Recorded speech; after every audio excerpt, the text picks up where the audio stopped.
Hi, y'all. It's Belinda from Pinkful Wellness.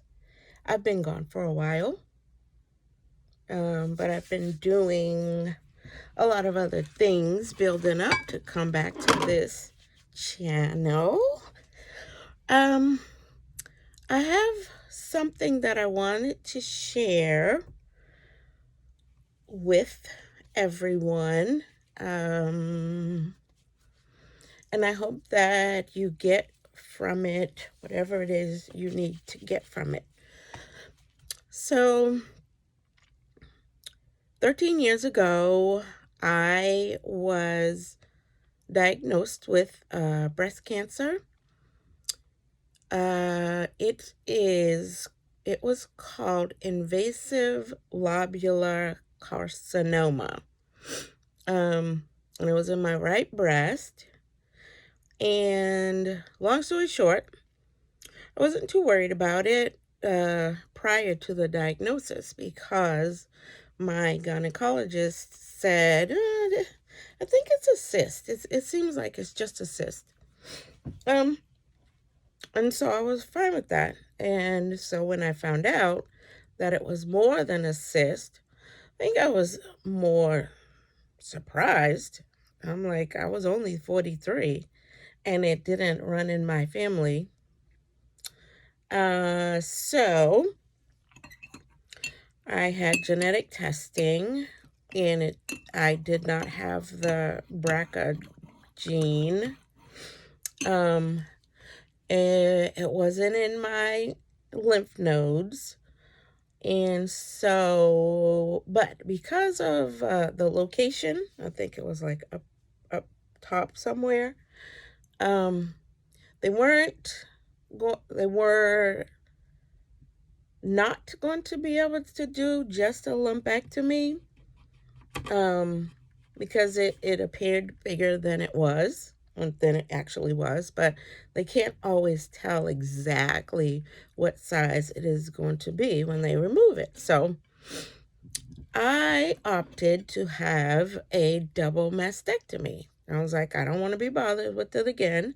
Cut both those things off, reconstruct them so that they are the same, and I kept it moving.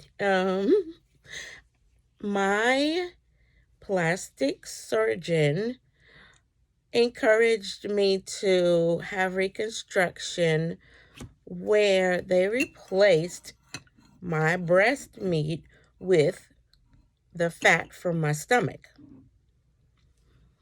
And I was like, what?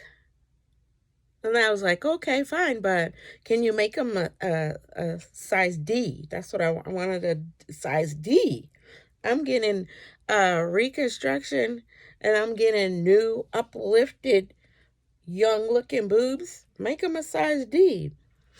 So my stomach was kind of fat, but not that fat. And they were more like a C cup, but still nice. I didn't have to wear a bra. It was nice. Anyways, so about 2 weeks ago, I had a biopsy for a lump that I found in my right breast. Right? The first lump 13 years ago was, let's say, about 12 o'clock.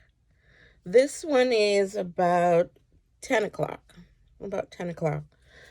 And once again, I was told that not that it's a cyst, most likely, but most likely it's something that they call fat necrosis. And it's basically like fat that dies. And it happens when people have had surgery. Right after my double mastectomy, no, after my first reconstruction, I had a spot over here that kind of died off too. but normally it just disintegrates into your body. So I didn't have to have it removed or anything. And the first bout with breast cancer, I did not need chemotherapy or reconstruction. Or radiation. It was remove, go on tamoxifen for 5 years, and that was it. So this time around, I noticed a lump, and I only noticed the lump because I felt pain when I raised my arm like this. It was uncomfortable, like it hurt in the muscle, like in my muscle, as if, what's it called, your pecs. It hurt in my pecs as if I was weightlifting a lot. It was like I must increase my bust. That's what it felt like. And so I went in and had it looked at, and the surgeon said, "Oh, I think it's fat necrosis." And I was like, "Yeah, sounds good." But, I'm a repeat offender, so they want to make sure that there was really nothing to worry about. So they gave me an ultrasound, and then I had a mammogram. It did not hurt at all. I was surprised. And then they sent me for a biopsy. And surprisingly, the biopsy didn't hurt either. The most uncomfortable part was holding my arm up like this for the procedure. I didn't even feel the numbing, the lidocaine going in. I didn't feel anything. That was kind of sweet. That was very sweet. Because I remember going through reconstruction 13 years ago. And the part that got me was knowing what they were going to do, because I researched. I went to Dr. Google, and I'm allowed to do that because I don't, I'm not a hypochondriac, and I'm not going to read into everything that I see. I take what I need from it, ask the right questions when I go see my surgeons or the doctors, and that's it. So, yeah, I was so happy that I was like, I didn't feel a thing. I will tell you, the clicking sound that the biopsy pinchy thing makes, be prepared for it. And they kept warning me, and they were like, okay, I'm going to count to 3, and then I'm going to tell you when I clip, because the clicking sound can be startling. And it wasn't this time. The first time it was. That sound haunted me for a while. It grossed me out just thinking about what it was doing. But this time it was cool. It was fine. And then after, they also implanted a chip. Yeah, so if I ever get lost, y'all could know that you just, check me, like they do cats and dogs that get lost, and you'll know that it's me. And they put it there. It's called a marker, actually, I believe, so that when I go to have surgery, if I have any procedure, that other people will know where my situation was, if I had a situation. It's not my cancer. And I'm trying to say where the cancer is. I don't own the cancer.